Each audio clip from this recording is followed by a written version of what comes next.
Bonjour tout le monde, j'espère que vous allez très bien. Aujourd'hui j'ai choisi de vous parler sur deux notions, la secousse musculaire au myogramme et l'excitation efficace. Je vous demande quelques instants d'attention pour vous inviter de devenir un membre de notre grande famille en cliquant sur le bouton abonner ici pour recevoir toutes les nouveautés de la chaîne qui est toujours en relation avec la biologie.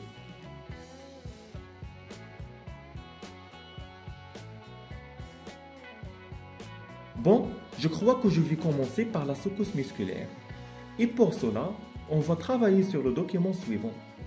Lorsqu'on stimule un seul muscle ou un groupe musculaire par un élément stimulant, que ce soit un courant électrique ou une substance chimique, l'HCl par exemple, ou même par un agent thermique ou mécanique, l'enregistrement obtenu est appelé secousse musculaire, au myogramme.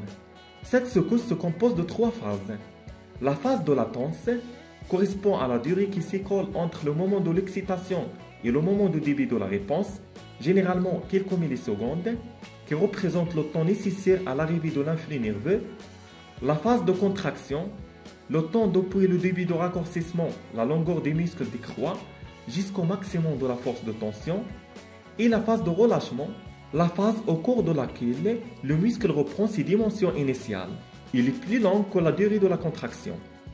L'amplitude ici représente la force de la réponse musculaire. Il dit d'une part grâce à l'intensité de l'excitation et d'autre part grâce aux fibres musculaires qu'il contracte.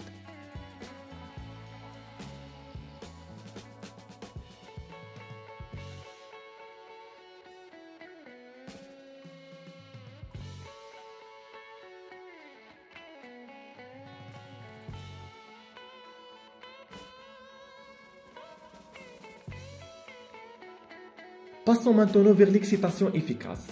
Et pour mieux comprendre cette notion, on va observer le document suivant. Lorsqu'on stimule un seul muscle ou un groupe musculaire par un élément stimulant, et si l'intensité de la stimulation est trop faible, il ne se passera rien, pas de réponse musculaire. C'est-à-dire, on n'aura pas une secousse musculaire. Dans ce cas, la stimulation est dite infraliminaire, car l'intensité est sous le seuil d'excitation.